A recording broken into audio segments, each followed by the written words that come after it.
The UN has kept Israel on its blacklist of grave child rights violators in conflict zones. The United Nations has maintained Israel's position on its blacklist for committing severe violations against children in conflict zones during 2024.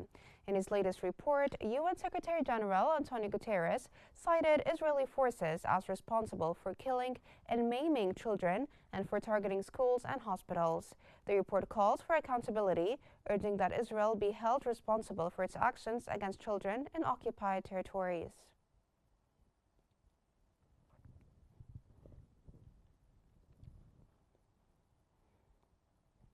At least 42 Palestinians have been killed by Israeli gunfire across Gaza, according to medical sources. Palestinian medical authorities say Israeli forces opened fire in multiple areas of the Gaza Strip, killing 42 people since dawn.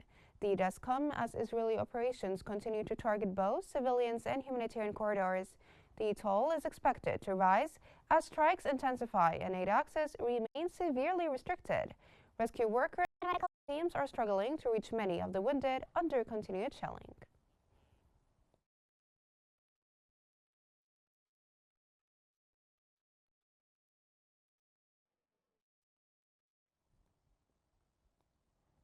With less than 20% of Gaza now livable, families are sheltering in bombed-out buildings as space and options run out.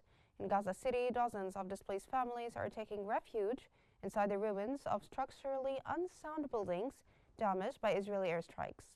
With public shelters overwhelmed and streets unsafe, many say they have no alternative but to live amid rubble. The UN Agency for Palestinian Refugees reports at least 39 evacuation orders since March, forcing repeated displacements. As Israeli attacks continue and the humanitarian situation worsens, the already limited living space across the Strip continues to shrink.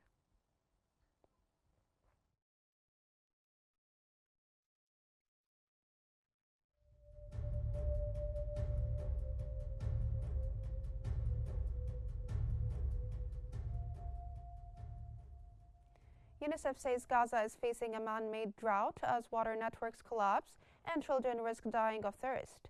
The United Nations Children's Fund has warned that only 40% of Gaza's drinking water facilities remain functional, citing widespread infrastructure collapse. The agency says the Strip is now experiencing a man-made drought, with water production and access severely limited. Aid groups report increasing numbers of children suffering from dehydration and waterborne diseases as Israeli strikes and siege conditions prevent repair efforts and block fuel and supply deliveries.